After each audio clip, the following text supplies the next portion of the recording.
bitch.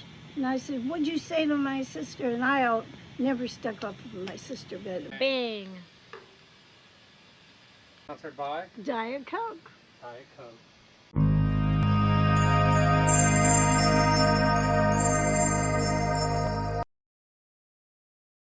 Welcome everybody, and this is Moreno-Khalifa, and we are here with my special guest, Colleen Khalifa.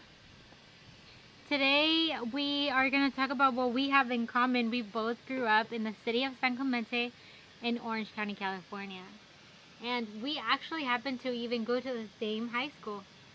So we're going to be talking about that today, so stay tuned. Don't forget to follow, like, and subscribe.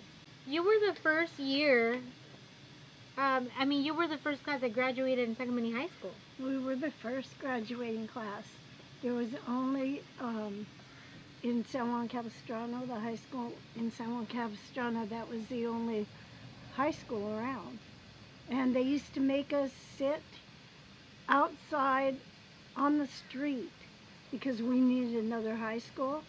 And they'd have the newspapers come, and we were taken from a farm, but we did go on Quonset heads. Yeah. And in the summer there was no heating, and Capo? Yeah, there was. They had in the summer there was no air conditioning, and we had windows that would fall out.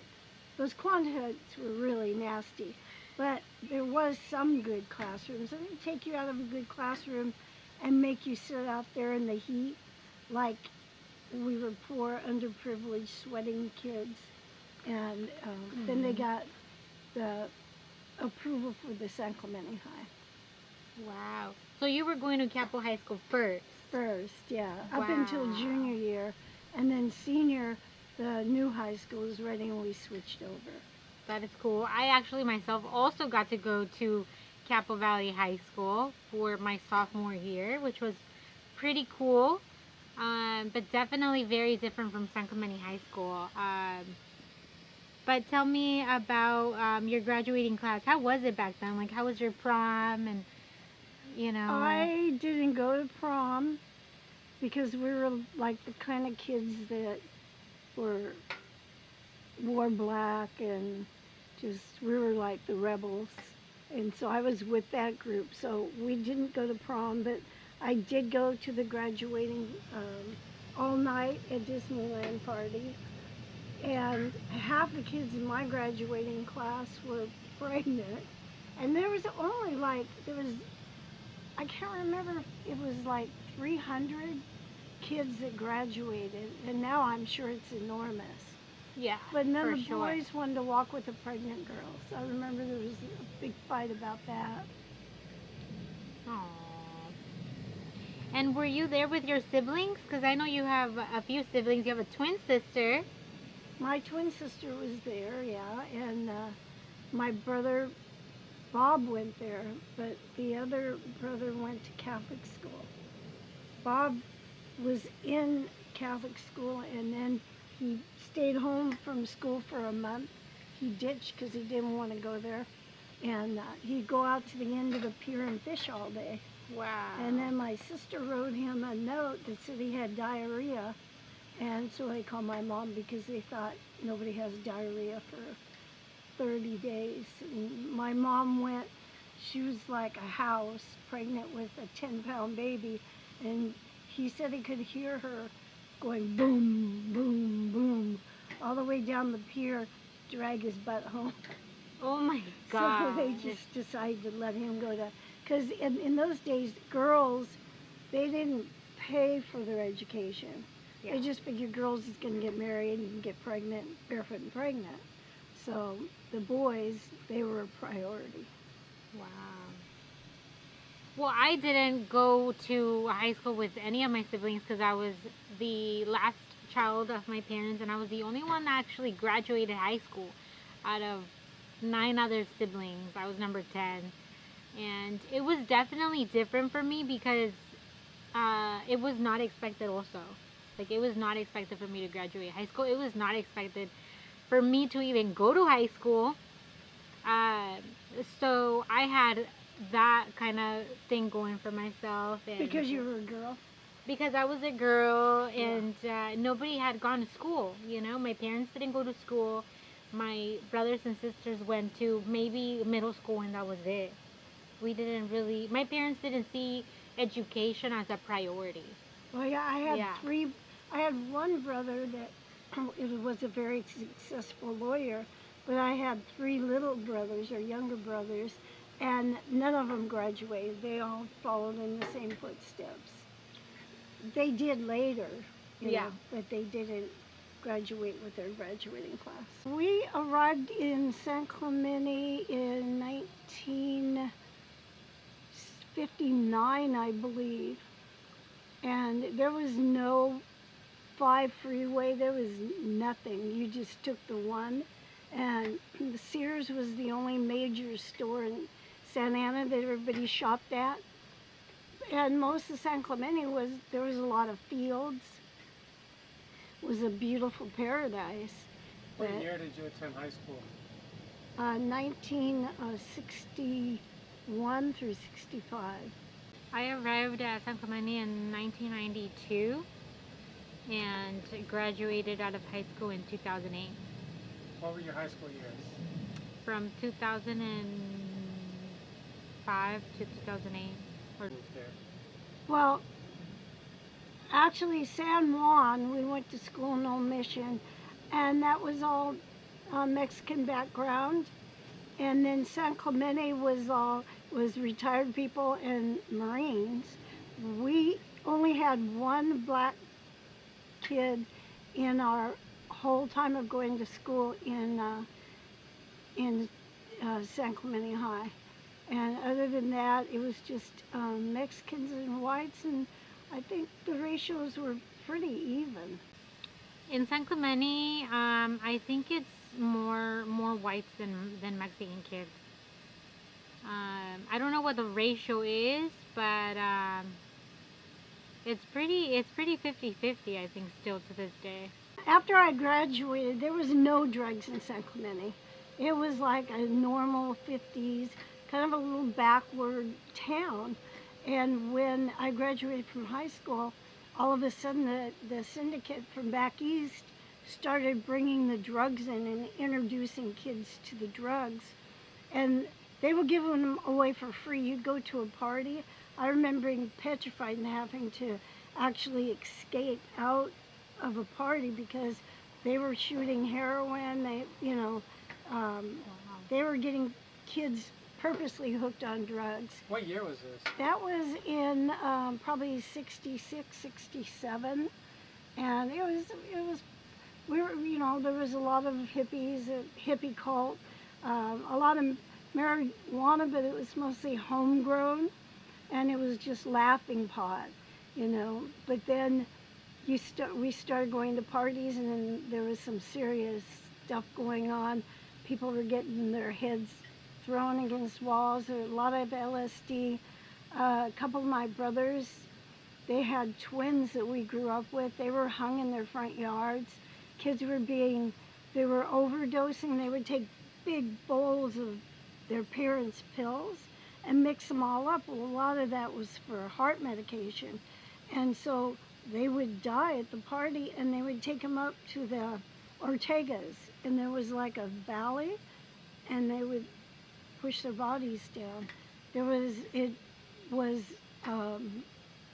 really sad what happened to San Clemente after, in the probably early to middle 70s. And I don't know what it's like now. Well, when I arrived at San Clemente, I was just a little girl, and we were very, very, very poor.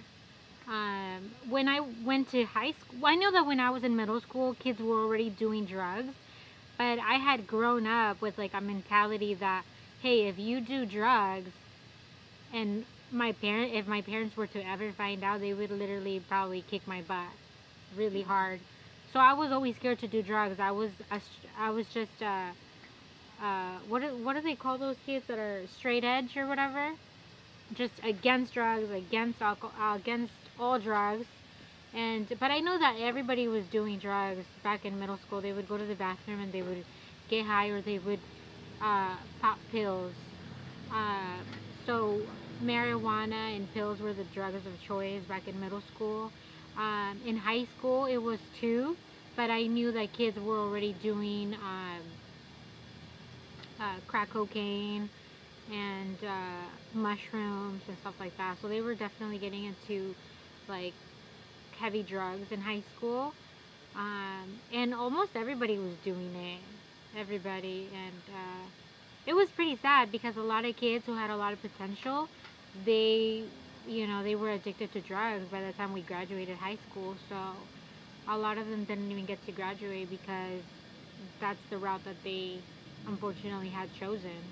The guy that did Gunsmoke, he had a peg leg. He was making a movie and lived by us. Very nice guy. He let all the neighborhood kids into his apartment. I saw little Joe Cartwright from Bonanza golfing one time, and I got his cigarette that he threw down. He was throwing a major fit on the golf course, and his cigarette was all spitted on, but I put it in my purse and kept it forever. That's cute. I saw Ricky Nelson in Laguna one time, and I scaled a wall to see him. Let's see who else. Were there any famous surfers or just neighborhood kids?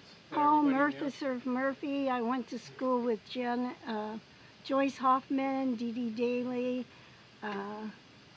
There was a lot of famous surfers. My brother used to be in the surfing contest. Was there anybody you grew up with that you would like to run into again today? Yeah, probably everybody.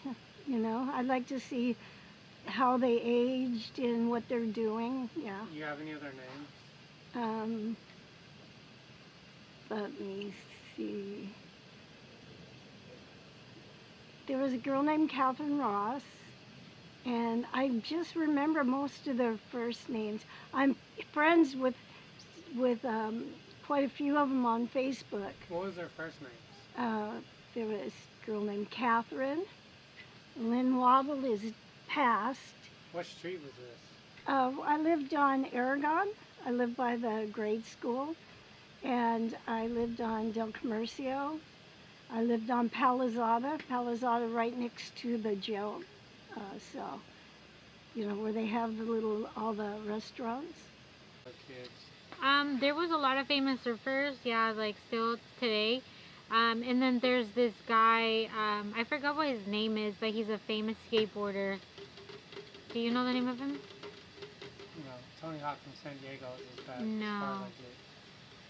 I forgot. I saw him at a hotel I used to work at maybe like 3 or 4 years ago. What street did you live on, and where have you lived in San Clemente? I lived on El Camino Real, I've lived on Canada, and I lived on Escalones. Is there anybody from that time you wish you would run into again that you lost contact with? Yeah, I think a few girls that moved out of state or out of the city, and I don't know where they are. One of them was Ana Karen. One of my cousins, Angelica. I don't know where she is. I'm friends with her on Instagram, but we don't really talk. I don't know. A lot of the people that I grew up with, I'm actually like related to, so I still get to see them here and there. And they still live there. I think San Clemente is one of the most interesting and beautiful towns in the world. Even when I grew up there, I knew that I lived in paradise. People were real. We were a little bit maybe too innocent and backward, but the beaches, we lived a block from the beach. My mom and dad's first house was $27,000. It's worth millions today. And it hasn't changed that much. And I don't know that much about what they've done wrong, but what they've done right is it looks like they've kept the integrity of the town. It's still small townsy feeling. I would love to move back there, but I live in San Juan, which I equally love. I mean, this whole area, Dana Point, San Clemente, San Juan, they're all paradise. I think that I mean, I still think that it's so beautiful. They've kept, for somehow, some way, they've kept it still like a small town, which I think is awesome because everybody's pretty down to earth. There's a lot of really good people there. There's a lot of assistance and help for the, the lower income families. And I'm very grateful of where I grew up because there was always assistance for us, and we and the beach, obviously we grew up at the beach. That was freaking amazing. And there's a lot of good hiking trails, a lot of really good restaurants. Back in the day, I had so many friends, and we were able to play on the street. We were able to be kids and play up until the sun was coming down, and all of our parents knew each other, so it was awesome. It's definitely a town that my goal is to move back there, and hopefully my kids could grow up the way that I grew up because it was beautiful. I moved away from home, job opportunities, and I bought a house in Mission Viejo, and so then I had to move. And before that, I rented a house in San Juan, so it was just relocating because of my jobs. And once you leave San Clemente, it's sad, but it's hard to go back. We love San Clemente because the house that my parents bought was was getting old, and there had to be a lot of repairs done to the house. So my parents, not knowing English and not really knowing how to really cope in society and how to deal with that, they actually the only way they saw out was to sell the house, unfortunately, and that's how we moved out of there. But I know that still to this day my parents regret that move, but it was the move that at that time they thought was the right one. So what message would you have for people still living in San Clemente? Oh, love it, and just enjoy it, and just be grateful for the little town that you live in. What would be your message for people still living in San Clemente?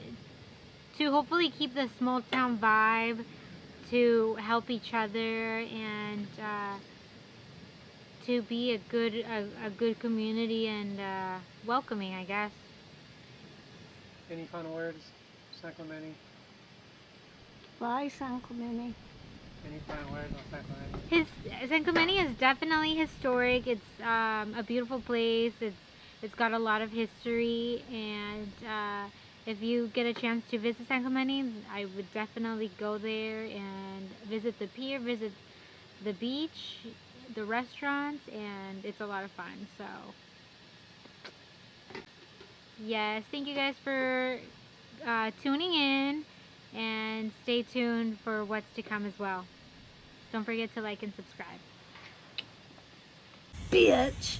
And I said, what'd you say to my sister? And I never stuck up for my sister, but it was my sister. So I go, what'd you say, bitch? I said, I forget what I told her.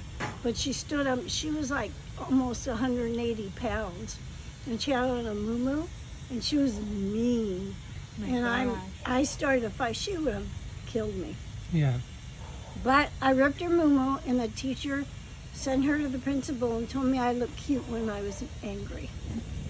Because he was dating Grandma. Oh, really? Oh my God. And I didn't know it at the time. What year was this? It was in 63. 1963. And my sister gave me a table knife. Everybody was giving me weapons and stuff. A table knife? Yeah, to fight Betty To Emmerich. shank her? Oh my God. That's gangster. Yeah, that's Orange County history. And they would follow me home to try to protect me. But Emery was going to kill me. She died, though. She died of breast cancer. Oh, wow. Shout out. Rest in peace to her. Yeah, that was sad. Yeah. I hated Betty Emery. She was always my enemy. OG fist fights from San Clemente back in the day. It's real. Mm-hmm. Struggle is real. Like, it's real.